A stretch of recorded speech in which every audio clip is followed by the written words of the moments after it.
네, 반갑습니다. 저는 S클래스에서 안양예고 2학년 국어 수업 진행하고 있는 이도라고 합니다.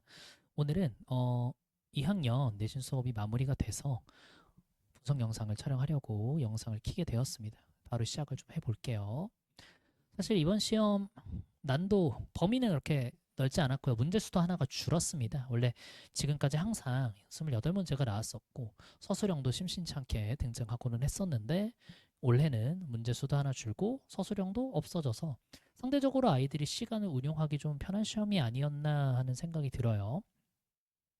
어, 난도도 그렇게 어렵지가 않았습니다. 그래서 저희 수업 기준 한 40% 조금 안 되려나 한 10명 정도 친구들이 100점이 나왔고요. 그래서 1등급은 뒤에도 말씀드리겠지만 미술과 기준 없을 수도 있다고 생각을 하고요. 다른 과는 아마 100점, 96점 이 정도가 아닐까 싶습니다.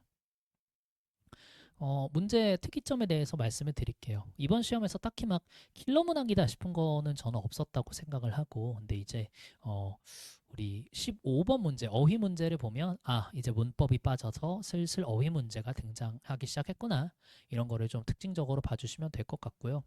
이 어휘 문제가 2학년 되면은 슬슬 나옵니다. 근데 뭐 대부분 쉬운 문제지만 꼭 한두 문제씩 틀려 오더라고요. 근데 이제 어휘 문제라는 게 사실 어디서 어떻게 나올지 모르고 왕도가 없기 때문에 평시에 조금 본인이 스스로 어휘력이 부족하다 싶으면 연습을 하는 게 필요하겠습니다. 꾸준한 연습이 필요해요.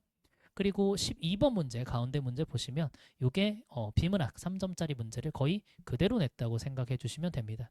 제가 이거는 특히나 강조를 한 부분입니다. 3점짜리 문제를 뭐 좀 더 어렵게 낼 수도 있고 비슷하게 낼 수도 있지만 어쨌든 유사한 문형으로 안 낼래 안 낼 수가 없습니다. 그래서 계산 문제 역시나 나왔고요. 이 계산 문제 뭐 크게 어렵게 나오지는 않았습니다. 어, 거의 모의고사 보기보다도 약간 쉽게 나온 것 같기는 해요. 근데 어쨌든 이거를 계산할 줄 알아야 되고 역산도 할 줄 알아야 된다라고 이야기를 해서 아마 이거를 충실하게 공부한 학생들은 어렵지 않게 맞췄으리라 생각합니다. 네, 다음으로는 표현 방법인데요. 표현 방법, 특히나 예고 2학년에서 너무너무 중요하게 생각하는 대목입니다. 이게 뭐 엄청 어렵게 낼 수도 있고 평이하게 낼 수도 있습니다. 올해 이번 시험에서는 평이하게 낸 편이고요. 어쨌든 결과적으로 더 중요하게 생각하는 건 표현 방법이기 때문에 비단 이 작품의 표현 방법이 이거구나 끝 아니고 이 표현 방법을 어렵게 순화하면 이 뜻이구나. 저 작품이랑은 이렇게 연계할 수 있겠구나. 공통점과 차이점이 이렇구나. 이런 생각을 해가면서 공부를 해가는 자세가 필요하겠습니다. 네, 그래서 정리하자면 문형은 전형적이었고요.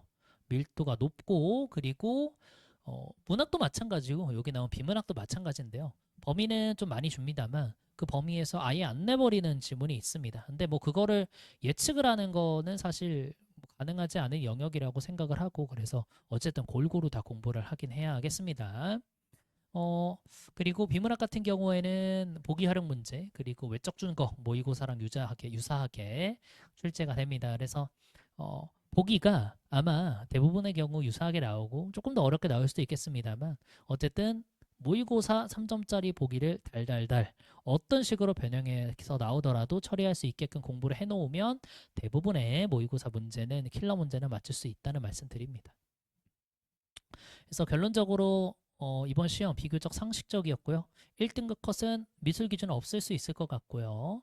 어, 음, 문창 기준 100점이지 않을까 싶고 연영 96점 정도로 생각을 하고 있습니다. 그래서 이제 어떤 식으로 준비를 해야 하느냐? 아마 기말고사 때 시험이 많이 어려울 가능성이 높아요. 그래서 첫 번째로 암기자료 철저히 외워야겠죠. 그리고 이게 중요합니다. 가장 적절하지 않은 선지를 고르는 능력. 이제 아이들이 저한테 질문을 많이 해요. 이거 1번이 아닌 거 알겠는데 4번도 아니지 않아요? 4번이 실제로 아닌 경우가 있습니다. 엄밀하지 않은 경우가 있어요. 근데 두 엄밀하지 않은 선지가 있을 때 아예 아닌 선지를 고르는 능력이 특히나 내신 시험에서는 중요하다는 겁니다. 그래서 이런 능력을 기르려면 일단 당연히 암기 자료 철저히 암기하는 게 1번이 돼야겠지요. 다음으로 비문학입니다. 비문학은 당연히 첫 번째 지문 완벽하게 숙제해야 되고요. 두 번째로 3점짜리 보기 어떻게 변형이 되더라도 풀 수 있겠다라는 자신감 가질 때까지 분석하고 공부를 해야겠습니다. 네, 그래서 이제 향후 내신 사이 특강에서는 뭘 하느냐에 대해서 말씀을 드릴 텐데요. 일단 내신 개강일은 17일입니다. 그래서 사실 내신과 내신 사이에 사이 특강이라고 할 만한 게 1주 정도밖에 없어요. 그래서 일단 첫 번째로는 수능 대비를 진행을 합니다. 수능 대비를 진행을 하는데 안양예고 2학년은 사실 수능 대비를 진행할 당위가 너무 명확합니다. 왜냐하면 모의고사 범위가 내신에도 출제되기 때문이에요. 그래서 어느 정도 두 마리 토끼를 다 잡을 수 있는 시험이다라고 저는 보고, 그래서 일단 문학 뭐 이런 식으로 대비를 하고요.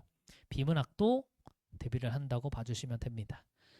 제가 목표로 하는 바는 감이 아니고 좀 정확한 논리의 동선대로 문제를 풀고 글을 읽어 나가는 걸 목표로 합니다. 그래서 1타 2피가 가능한 그런 시험이다. 그래서 이런 식으로 일단은 수능 준비를 하되 요게 내신과도 좀 연계가 되게끔 준비를 한다고 봐주시면 됩니다. 수업 구성인데요. 사실 수업 구성은 뭐 이번 중간 때도 마찬가지고 다 똑같습니다. 일단 개념 필기지, 이거는 비문학 필기지입니다. 비문학을 할 경우에는 아이들한테 제가 손수 컬러로 필기지를 적어서 배부를 하고요. 아이들이 뭐 잘 안 버리고 그리고 이해를 하는데도 좀 도움이 된다고 이야기를 많이 해줍니다.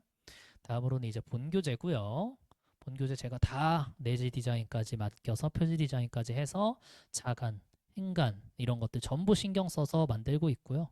이게 실제로 그냥 난잡하게 교재를 구성하는 것보다 이런 식으로 깔끔하게 구성하는 게 아이들 보기도 좋고 실제로 학업 능률에도 유의미한 차이가 있습니다.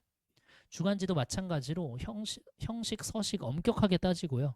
주간지 당연히 그 주에 맞는 교안에 맞는 문제들 그리고 암기 자료들로 구성이 되어 있고 데이 1부터 데이 5까지 조금 이제 분량이 많다, 이번 주 할 게 많다 하면은 데이 6, 7까지도 매일 해야 할 분량을 쪼개서 나눠주기 때문에 사실 이걸 벼락치기로 하려고 하면은 숙제가 좀 효과가 적을 수가 있습니다. 그래서 매일 그 날에 할당된 내용을 하는 거를 권합니다. 어쨌든 이런 식으로 주간지 숙제도 구성이 됩니다.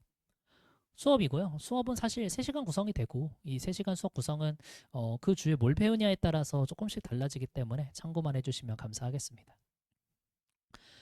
다음으로는 이제 수강 일정에 대해서 말씀드릴 텐데요. 일단 수업은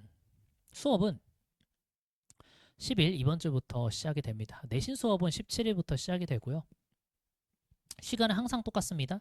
5시부터 8시, 그리고 뭐 아이들이 좀 미진하거나 과제를 안 해왔다 이런 친구들은 8시부터도 다시 붙여서 진행을 하게 됩니다.